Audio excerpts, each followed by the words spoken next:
जिस समय मीरा छोटी थी, 5 वर्ष की रही होगी, एक बार महाराज अपनी माँ के साथ छत पर घूम रही थी। ध्यान देना, मीरा के पिता का नाम है राणा रतन सिंह और उनके पिता दूधा जी। एक बार मीरा जो है अपनी माँ के साथ छत पर घूम रही थी। उस वर्ष मीरा की उम्र केवल और केवल 5-7 वर्ष रही होगी। नीचे से निकलती महाराज एक बारात देखा, दूल्हा है, घोड़े पर सवार दूल्हा निकलता है, सर पर मोर मुकुट सेहरा है और हाथ में तलवार है। एक आंग भीड़ जा रही,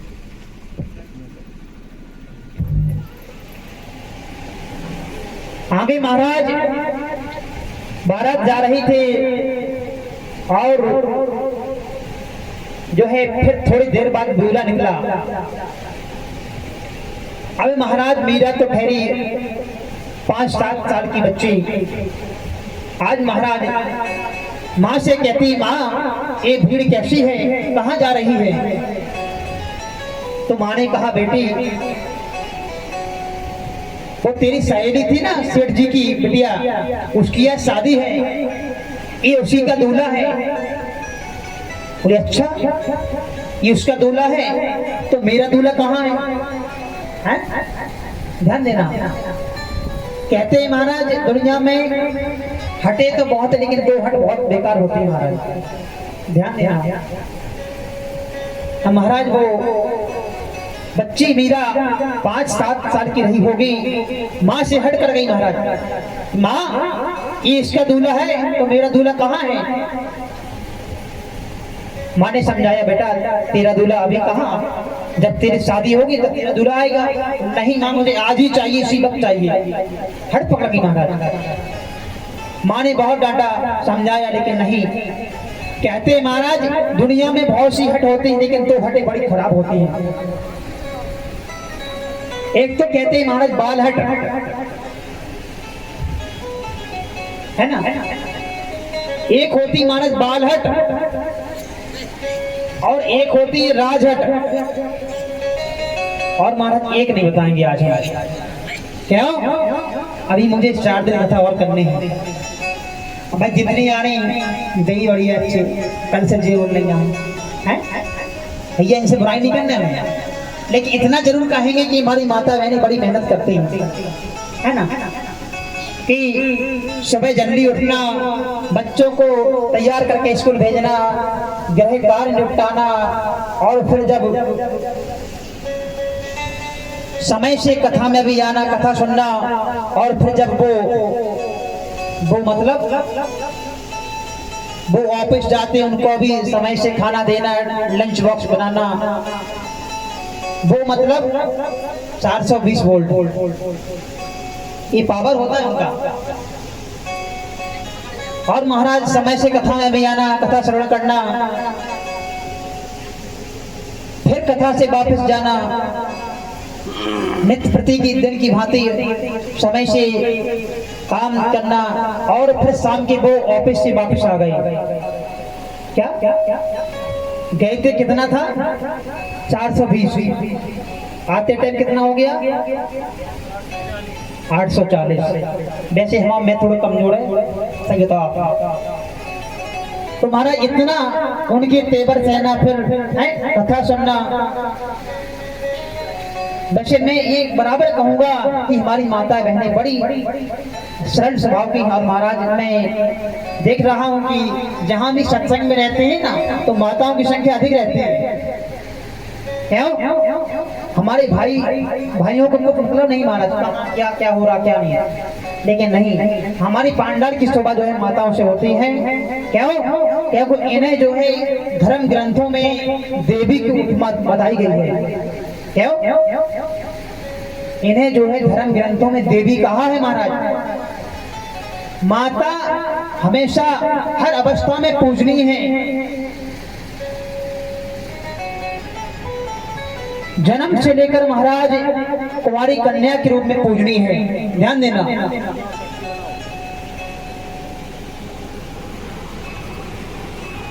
बेटी जो है होती है ना, कुंवारी कन्या के रूप में पूजनीय होती है जन्म से लेकर के। शादी के समय गृह लक्ष्मी के रूप में पूजनीय होती है, ध्यान देना। और वृद्धावस्था में माता के रूप में पूजनीय होती है। तीनों अवस्थाएं महाराज नारी पूजनीय है।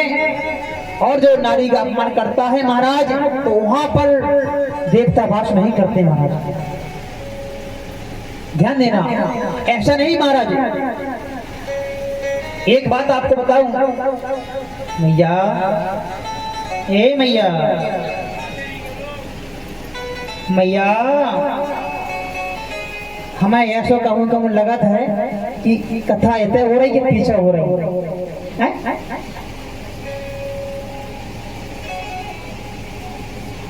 कुछ विशेष चर्चा थी क्या? कुछ विशेष चर्चा हो तो भाई बुरा मत मानना, ठीक है ना। ये तो मैं भी कहता हूँ हमेशा मुस्कुराते रहो, लेकिन इतना नहीं कि बगल वाले को डिस्टर्ब हो जाए। आइए, मैं ये कह रहा था कि नारी हमेशा हर अवस्था में पूजनीय होती है। आपने अपने यहाँ तो नहीं है चरण है, लेकिन मैं अक्सर कथाओं में जाता हूँ, तो बंगाल की तरफ आज भी जाता हूँ महाराज। तो जब किसी का शादी होकर के आता है ना, बंगाल तरफ मेरी कथा होती है, बंगाल साइड दादा, आज भी वहाँ चला हुआ है। जब दुल्हन की जब जो है वापसी जो है बारात आती है, तो दुल्हन को जब घर में प्रवेश करते हैं महाराज, आज भी महाराज उसका जो है पति आरती लेकर के जो है उसका पूजन करता है। क्यों? क्योंकि ये हमारी वंश को बढ़ाने वाली देवी है। ये जो है जगतजननी है, इसके रूप में आज भी पूजा करता है पहले। और अगर आज महाराज अपने यहाँ कहें तो कहेंगे लोग, अरे महाराज इसे जिंदगी भर तो करना ही तो आज ही शुरू होगा। ये दुनिया है हमारा, किसी को नहीं छोड़ती है, ध्यान देना। इस दुनिया ने हमारे भगवान को नहीं छोड़ा, हम और आपकी है क्या गिनती है, ध्यान देना। इस दुनिया ने भगवान को नहीं छोड़ा, हम और आपकी क्या गिनती है। कुछ लोग आते ही इसी प्रकार है कि पहले तो आएंगे, फिर ऐसी जगह देखेंगे जहां टिकने की व्यवस्था हो, पीछे अच्छी व्यवस्था हो टिकने की, है ना। और फिर नजर घुमाएंगे महाराज, ये कुर्सी इतनी खाली क्यों रखी, बेकार में मंगा ली है चौरसिया जी ने, हैं खामो खा का खर्चा कर दिया। अरे वो ठीक है, लेकिन महाराज अगर नए है तो कुछ जानता नहीं। और ये माइक साउंड ये इन्होंने ये श्यामई का अच्छा नहीं है, चौरसिया जी का दतिया का अच्छा होता। अरे महाराज कथा तो यानी कर रहा है, लेकिन चुटकुला कछु नहीं कह रहा बीच बीच में। ये जो तबला बजा रहे हैं ना शिवम, ये भी कुछ नहीं जानते। लाख कमी कथा कराने वाले में और लाख कमी कथा गाने वाले में, ये निकालते रहते जब तक बैठते हैं। क्यों? इन्होंने महाराज भगवान शंकर को नहीं छोड़ा, तो हम और आपकी गिनती क्या है। कहते हैं ना कि दुनिया में अगर सबसे सरल काम है केवल और केवल दूसरों में कमी निकालना। जिस दिन महाराज अगर ये व्यक्ति अपनी आदत सुधार ले, महाराज मैं दावे के साथ कह सकता हूँ आज भी आपके जीवन में राम राज्य आपसे दूर नहीं है, ध्यान देना। लेकिन बड़ी घटना है महाराज, आदमी अपने दुख से परेशान नहीं, हम आपके सुख से परेशान हैं कि सामने वाला व्यक्ति इतना सुखी क्यों है? लेकिन ये नहीं सोचेगा उसने ये मंजिल पाने के लिए जीवन लगा दिया पूरा अपना। कर्म प्रधान विश्व कर राखा। कहते हैं ना, कर्म का फल व्यक्ति भोगता है। एक मुझे बड़ी अच्छी कथा याद आ गई, मैं आपको सुनाता हूँ। एक रास्ते से कोई व्यक्ति जा रहा था, ध्यान देना। एक रास्ते कोई व्यक्ति जा रहा था, रास्ते में पड़ता था एक आम का बगीचा। ध्यान देना दादाजी। एक रास्ते से कोई व्यक्ति गुजर रहा था और रास्ते में पड़ता था आम का बगीचा। देखा उसने बड़े अच्छे सुंदर सुंदर आम के फल लगे हैं, तो उसने सोचा क्यों ना दो चार फल तोड़ ले। वही रुक गए महाराज। अब देखो, आप समझते जाना पहले कि आम को देखा किसने? आम को देखा किसने? क्या हुआ? आम को किसने देखा? आंख ने। सही कहा। अब अगर ठीक है आंख ने देखा है तो आंख चल के नहीं जा सकती, गया कौन? पांव। आप पांव पहुंच भी गए भैया तो पांव कौन तोड़ ले? तोड़े किसने? हाथ ने।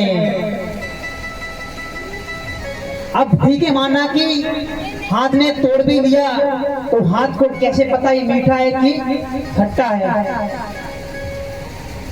ये खाया किसने? मुख ने। और मुख ने भी अगर खाया है महाराज, तो उसने भी फिर रखा नहीं है। रखा किसने? मुख ने खाया है, तो फिर आम को रखा किसने? पेट ने। जिसने देखा वो गया नहीं, जो गया उसने तोड़ा नहीं, जिसने तोड़ा उसने रखा नहीं, और जिसने रखा उसने भी चखा नहीं। कहते हैं ना, जब ये बात किसी संतों के चरणों में रखी रही महाराज, ब्राह्मण के सामने ये बात को रखा गया, तो उन्होंने भी यही बात कही कि महाराज इसका उत्तर इसी में है। क्यों? कहते हैं ना कि उन आंख को किसने देखा था? आंख ने। इतने में महाराज जो है बाघ का मारी आ जाता है। उसने देखा महाराज कोई चोर हमारे मीठे मीठे आम को चुरा करके खा रहा है। तो महाराज उसने जो है दौड़ लगा करके आया पीछे से, महाराज 4-5 डंडे पीछे पीठ में मार दिए। महाराज बताओ पीठ का क्या दोष हो? लेने में ना देने में महाराज पेटे पीठ है। लेकिन कहते हैं ना, जब डंडे लगे पीठ में, फिर रोया कौन? कौन रोया भैया? आंख। दुनिया में महाराज जितने भी फेरे चक्कर खा लो, लेकिन सजा उसी को मिलती जिसने गुनाह किया है। ध्यान देना, ये 84 लाख योनि में महाराज जितना भी आप भ्रमण कर लो, लेकिन आपको एक ना एक महाराज उसी जगह आपको ले आता है। कहते हैं ना, जिसने किया है उसी को भोगना पड़ता है। अगर आप आज खेत में गेहूं बोते हो तो महाराज आप चना नहीं काट सकते, गेहूं ही काटोगे आप। धान अगर बोगे ना, तो आप अगर ऐसी इच्छा रखो कि मैं धान बो करके इसमें पिसी काट सकता हूं, तो नहीं काट पाओगे। क्या? नहीं, ऐसा नहीं हो सकता। कहते हैं महाराज, जो प्रकृति को अपने बस में रखे उसे कहते हैं ईश्वर। ध्यान देना, जो प्रकृति को अपने बस में रखे उसे हम कहते हैं ईश्वर, और जो प्रकृति के बस में रहे उसे ही हम जीव कहते हैं। ध्यान देना। तो आज कथा चल रही थी, जब मीरा हट करती माँ से। आज महाराज माँ के बार बार कहने पर मीरा नहीं मानती हैं। अब आकर के महाराज माँ ने गुस्से में पकड़ा मीरा का हाथ, और उन्हीं के राजभवन में बना था मंदिर बिहारी जी का, और हाथ पकड़ के ले जाती हैं और कह दिया, ले पगली तेरा ये है दूल्हा। बिहारी जी को बता दिया ये है तेरा दूल्हा। बस महाराज फिर क्या, मीरा तो ऐसी पागल हो गई, ऐसी पागल होगी महाराज प्रेम में, उसे कुछ नहीं सूझे। सुबह शाम उठना, पूजा पाठ करना, भगवान की भक्ति करना, रात दिन बराबर भगवान का कीर्तन करना, कुछ नहीं। एक दिन महाराज, उनके बाबा है दूधा जी, उनकी तबीयत खराब हो गई, ध्यान देना। उन्होंने कहा मीरा आज मैं जो है अस्वस्थ हूँ, और तू जाकर के ये ठाकुर जी का मंदिर है ना बिहारी जी का, वहां जाकर के पूजा करके और भगवान को ये प्रसाद लगा करके चली आना, जा सेवा करके जल्दी से आ। अब महाराज एक कम से कम 5 किलो का कटोरा दूध का आज मीरा जो है लेकर के जाती है। और महाराज जब नित्य प्रतिदिन जब दूधा जी भगवान की सेवा करने जाते थे ना, तो उनके साथ में लाखों पुजारी पंडा साथ में जाते थे। क्यों? उनकी डेली की व्यवस्था होती थी दूध की, एक एक कटोरा जो है दूध मिले वो काय नहीं चाहिए है? तो नित्य प्रतिदिन पंडा पुजारी इंतजार करते थे कि कब दूधा जी की पूजा निपटे, हमें दूध मिले। आज महाराज जैसे ही मीरा गई तो भगवान की मंदिर की पर्दा हटाई, उसके पश्चात भगवान को वस्त्र हटाए जो है और स्नान कराया, तिलक बंधन चंदन करके भगवान की धूप बत्ती करके जैसे ही प्रसाद लगाया।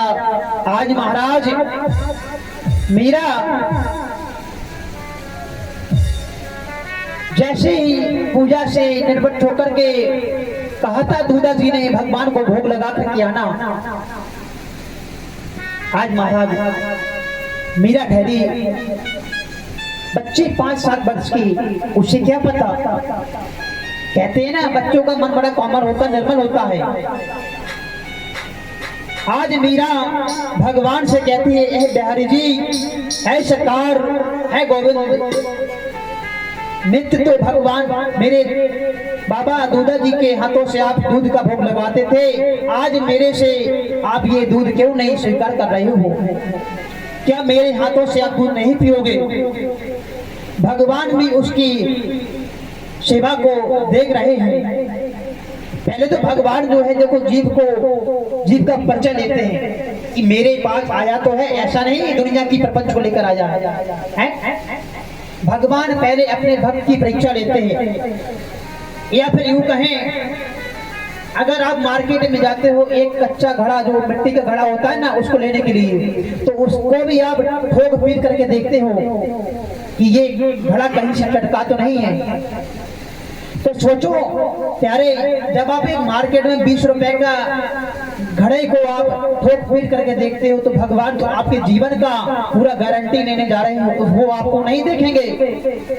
ऐसा तो नहीं दुनिया का प्रपंच लेकर के मेरे पास आया है, ध्यान देना। आज महाराज जब मीरा हट कर जाती है, जब भगवान प्रसन्न हुए और आज भगवान ने जो है सो है अपने हाथों से मीरा के जो कटोरे में दूध रखा था सारा दूध पी गए। भगवान प्रकट होकर आज भगवान मीरा के दूध को पी जाते हैं और तुरंत ही मीरा बड़ी खुश होकर के बाकी कटोरा जैसी खाली लेकर के पहुंची। दरबार में सभी पंडा पुजारी बैठे थे, दूधा जी सामने बैठे थे, तो कहा बेटी पूजा कराई? बोले हाँ बाबा मैं कराई। बोले दूध कहाँ है? बोले दूध बोले सारा पी गए। बोले कौन? बोले भगवान। बोले पगली, ये छोटी सी लाली अभी से झूठ बोलना सीख रही है। ये 5 वर्ष की लाली मीरा अभी से झूठ बोलना सीख रही है। इसकी हरकतें अगर आपने आप नहीं सुधारी तो दूधा जी ये आगे मानने वाली नहीं है। अगर इससे दूध बगर गया तो बता दो कि बाबा दूध मेरे से फैल गया। तो आज दूधा जी ने डांटा मीरा को, बोले पगली बता दूध कहाँ है, किसको पिला जाई? बोले नहीं बाबा, वो दूध जो है मेरे सामने भगवान ने पी लिया। बोले देखो कितनी पागल है मीरा, कहीं भगवान दूध पीते हैं? मेरा पूरा जीवन निकल गया, लेकिन आज तक भगवान ने मेरे हाथ से दूध नहीं पिया। और ये आज की बच्ची कह रही दूध पीला भगवान ने, किसी ने विश्वास नहीं किया महाराज। आज दूधा जी को आया क्रोध और एक कटोरा फिर से भगवान के लिए आज मंगाया। कहा चल मेरे साथ और मेरे साथ भगवान को दूध पिला, मैं देखता हूं कैसे तेरा भगवान दूध पीता है। ध्यान देना, आज मीरा कहती है आज गोविंद बड़ी अच्छी आपकी आज खूब चटकी महाराज, एक कटोरा पहले और एक कटोरा आज फिर। जैसे ही सभी लोगों के साथ मीरा जा रही थी, तो आज महाराज सभी पंडित पुजारी आज दूधा जी के साथ जा रहे थे महाराज उसी दूध का भोग लगाने को। जैसे मीरा ने जाकर के भगवान के सामने दूध के कटोरे को रखा और कहा महाराज गोविंद आपकी आज खूब अच्छी चटकी, पहले भी आपको भरा कटोरा मिला था, अब फिर से हम आपको कटोरा लेकर के आए हैं। आज महाराज आपको मेरी लाज बचानी ही होगी, दुनिया को दिखाना होगा कि महाराज कभी भगवान की प्राप्ति उम्र से या जाति से या ऊंची डिग्री से नहीं होती है। न भगवान कभी ऊंची जाति देखता है, न भगवान कभी आयु देखता है, न भगवान कभी पद देखता है कि डॉक्टर है, मास्टर है, क्या है, नहीं।